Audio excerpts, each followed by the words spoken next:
Fonsorbe l'humain d'abord a décidé de reprendre ses publications. Tout d'abord, nous tenons à exprimer toute notre sympathie aux personnes malades et porteurs de ce virus ou les personnes qui ont été affectées par ce virus. Nous pensons à leurs familles et nous savons que cela est un moment très anxiogène. Nous pensons aussi très particulièrement à ceux qui ont perdu des proches. Nous pensons aussi, et nous sommes solidaires, des soignants qui ont fait un travail et qui font toujours un travail formidable pour faire face à ce virus. Mais nous pensons aussi à toutes ces petites mains invisibles qui nous permettent de faire face aussi à ce virus, chacun en fonction de leur métier. Nous pensons au personnel d'entretien, aux personnes qui ramassent les ordures ménagères, aux caissières, etc.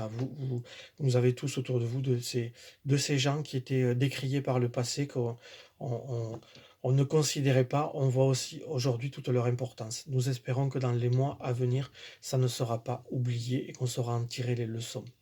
Nous pensons aussi à toutes les personnes qui se retrouvent, en raison des conséquences économiques, en difficulté, qui se retrouvent en précarité, à ces commerçants, à ces artisans, à ces employés, ouvriers, qui se retrouvent dans des situations difficiles. Nous savons qu'il faudra plusieurs mois pour sortir des conséquences de cette crise. D'où l'importance d'être solidaire et d'où l'importance de mettre l'humain en avant, parce que c'est de solutions autour de l'humain qui doivent être mises en place.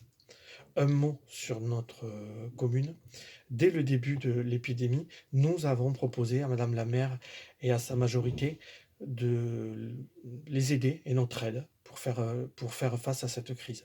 Nous, c'est Fonsorbe l'humain d'abord, mais c'est aussi les autres listes d'opposition.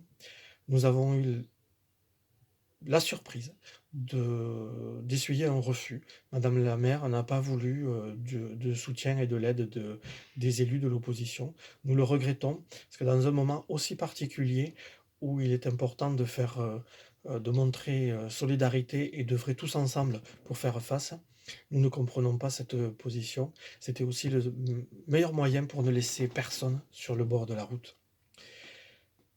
Nous allons, au cours de ces rubriques, évoquer notre vision et nos vérités sur la gestion de cette crise par la municipalité, la majorité en place. Et nous allons commencer par les masques. Madame la maire nous indique, et puis a indiqué, qu'il était très difficile de se procurer des masques. C'était la faute au gouvernement, c'était la faute à bien d'autres personnes. Alors le gouvernement est fautif, il a menti, je crois que tout le monde en est conscient et tout le monde le mesure. Mais sur la commune, sachez qu'un commerçant a proposé de fournir des masques et de fabriquer des masques. Il a été sollicité par de nombreuses collectivités ainsi que par des hôpitaux. Madame la maire n'a pas donné suite à cette proposition. Ce commerçant va produire 15 000 masques pour les hôpitaux de Toulouse.